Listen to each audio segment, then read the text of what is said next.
আৰু মুখ্যমন্ত্ৰী ডাঙৰীয়াই এই তদন্ত নিশ্চিতভাৱে অতি সক্ৰিয়তাৰে ব্যৱস্থা লোৱাটো আমি প্ৰত্যক্ষ কৰিছোঁ।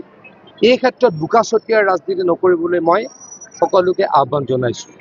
অলপ আগত এটা মই ফেচবুকত পোষ্ট দেখিছোঁ, অখিল গগৈ ডাঙৰীয়াই আজিৰ পৰা কেইদিনমানৰ আগত কৈছিলে ক'ৰবাত বোলে মুখ্যমন্ত্ৰী ডাঙৰীয়াই শ্যাম কানু মহন্তৰ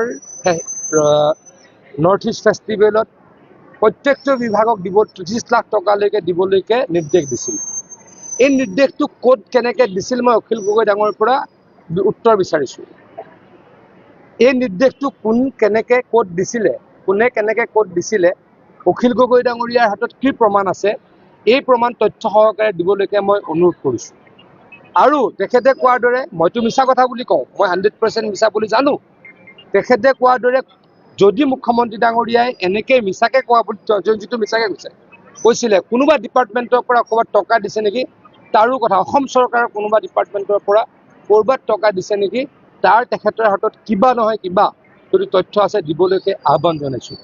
যদি তেখেতে এই প্ৰমাণ দিব নোৱাৰে, অসমৰ ৰাইজক ক্ষমা খুজিবলৈ মই আহ্বান জনাইছোঁ। মই দৃঢ়তাৰে ক'ব পাৰোঁ, মই যিকেইটা ডিপাৰ্টমেণ্টৰ মন্ত্ৰী, এই ডিপাৰ্টমেণ্ট কেইটাৰ পৰা এটকাও নৰ্থ ইষ্ট ফেষ্টিভেললৈকে যোৱা নাই। গতিকে তেনেকুৱা কোনো মই মুখ্যমন্ত্ৰী ডাঙৰীয়াৰ পৰা আদেশ পোৱাৰ প্ৰশ্ন নাই। আৰু মুখ্যমন্ত্ৰী ডাঙৰীয়াই কিয় এনেকুৱা আদেশ দিব? ক'ত অখিল গগৈ ডাঙৰীয়াই মিছা কথাবিলাক শিকিছে? মই তেখেতৰ পৰা উত্তৰ বিচাৰিছোঁ, উত্তৰ দিব বুলি মই ৰৈ আছোঁ।